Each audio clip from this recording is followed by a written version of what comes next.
Shalom Elohimers, tayangan ini hanya berisi khotbah pada ibadah. Segmen lain dalam ibadah tidak termasuk dalam tayangan ini. Kami sangat mengharapkan Bapak Ibu Saudara dapat hadir secara onsite untuk mengikuti keseluruhan ibadah yang ada di GPDI Elohim Sidoarjo. Tuhan Yesus memberkati. Ya puji Tuhan, kesempatan yang indah kembali kita boleh ada, berkumpul bersama-sama, bersahati bersatu, untuk kita rindu boleh menikmati zaman kuasa Roh Kudus terjadi atas kehidupan kita. Bagi kita yang sudah dipenuhkan oleh kuasa Roh Kudus, kita tetap rindu kepenuhan itu terus terjadi, mengalir dan memenuhi kehidupan kita semua. Bagi kita yang mungkin pertama kali rindu untuk mengalami yang namanya baptisan kuasa Roh Kudus, mari datang dengan segala kerinduan. Saya percaya Tuhan yang tetap sama, Dialah akan membaptis setiap kita yang mau datang dan rindu untuk kita mengalami yang namanya kepenuhan kuasa Roh Kudus. Ya, kita dulu baca satu ayat firman Tuhan malam hari ini. Yang saya ambil dalam Kisah Para Rasul yang pertama ayat yang keempat. Kisah Para Rasul yang pertama ayat yang keempat, demikian firman Tuhan. Pada suatu hari ketika ia makan bersama-sama dengan mereka, ia melarang mereka meninggalkan Yerusalem dan menyuruh mereka tinggal di situ menantikan janji Bapa. Yang demikian katanya, telah kamu dengar daripadaku. Ya, ayat inilah salah satu bagian di mana detik-detik terakhir di mana Yesus akan naik ke surga.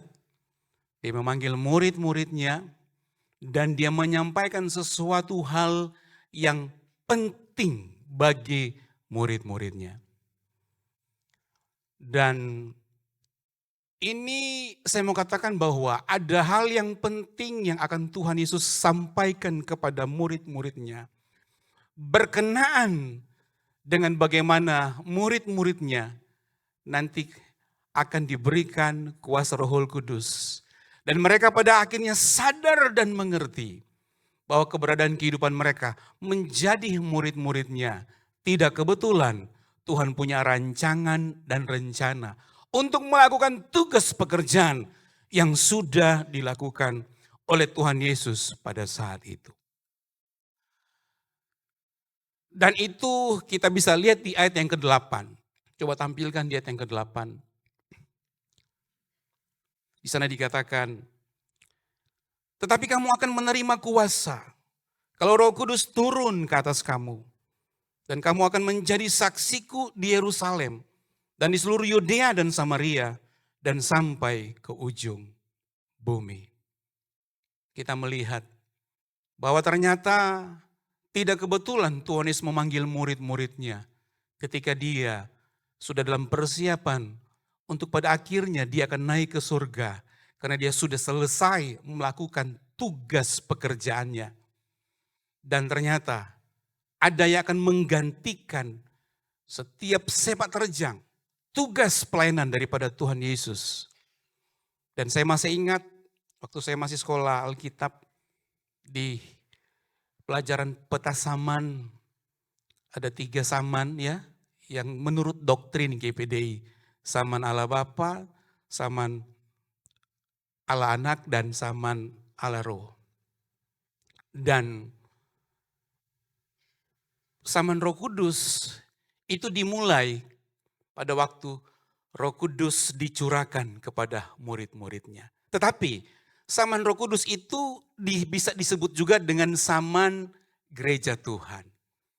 Siapa gereja Tuhan? Adalah saya dan Bapak Ibu Saudara semua. Gereja Tuhan bukan didefinisikan sebagai gedung gereja yang ada tembok yang berdiri dan ada tembok-tembok yang mengelilingi kita dalam ruangan ini. Bukan seperti itu pengertiannya. Tetapi gereja Tuhan adalah setiap kita yang firman Tuhan katakan, tidak tahukah kamu bahwa kamu adalah bait Allah dan Roh Allah tinggal di dalam kamu.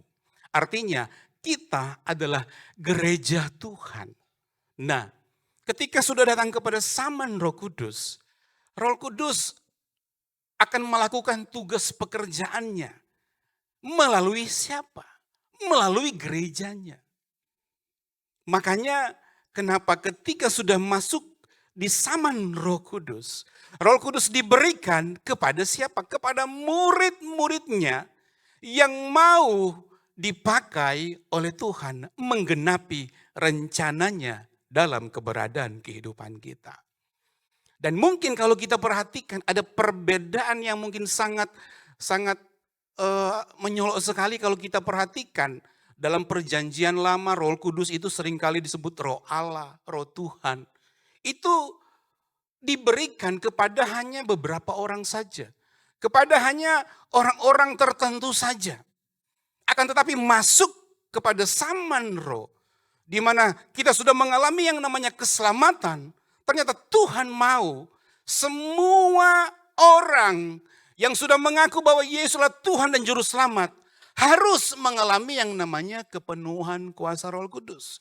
Karena Tuhan tidak lagi hanya mau bekerja kepada satu, dua, atau beberapa orang saja. Tetapi Tuhan akan bekerja bagi semua murid-muridnya yang percaya kepada Tuhan.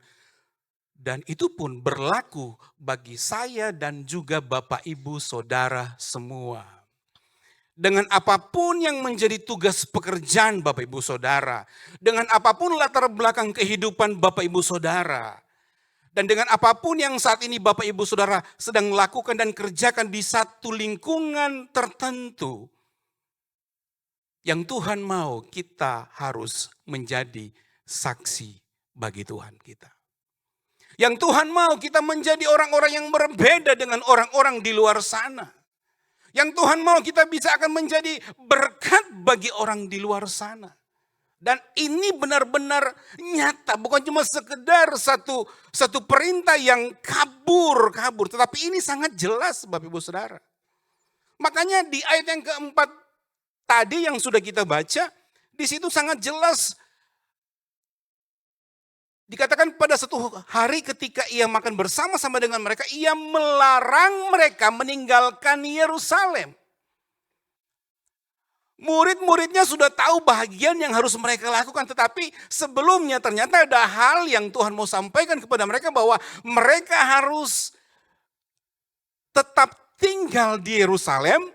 Kemudian di ayat yang ke-12 dikatakan, maka kembalilah rasul-rasul itu ke Yerusalem dan dari bukit yang disebut Bukit Zaitun yang hanya seperjalanan sahabat jauhnya dari Yerusalem 14. Mereka semua bertekun dengan sehati dalam doa bersama-sama. Dengan beberapa perempuan serta Maria ibu Yesus dan dengan saudara-saudara mereka. Artinya apa?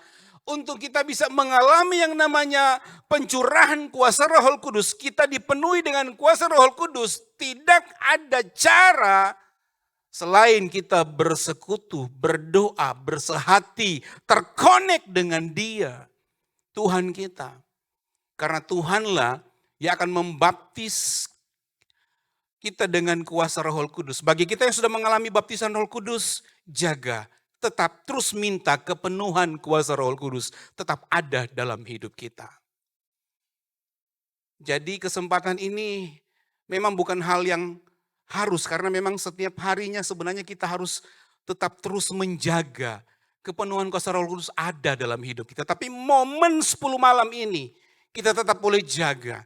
Ini menjadi satu hari di mana kita kembali benar-benar bersungguh hati untuk sadar bahwa kita tidak bisa berjalan tanpa Tuhan. Karena Roh Kudus diberikan kepada kita.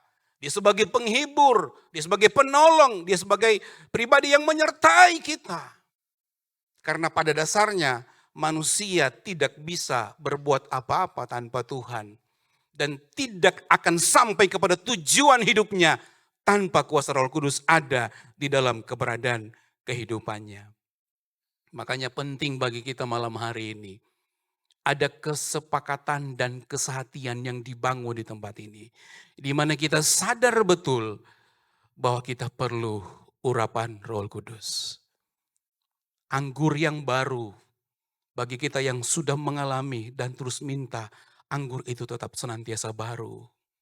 Bagi kita yang mungkin baru mengawali untuk menerima kepenuhan kuasa Roh Kudus, minta. Karena Tuhan yang tetap sama, Dia terus mau melakukan, mau memperlengkapi kita supaya kita benar-benar hidup sesuai dengan kehendak Tuhan.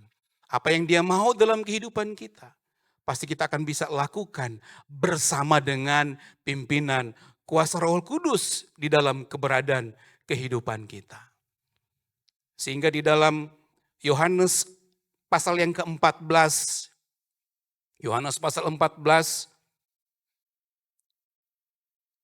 ayat yang ke-16, 17, 18 di sana dikatakan, Aku akan minta kepada Bapa, dan Ia akan memberikan kepadamu seorang penolong yang lain, supaya Ia menyertai kamu selama-lamanya, yaitu Roh kebenaran.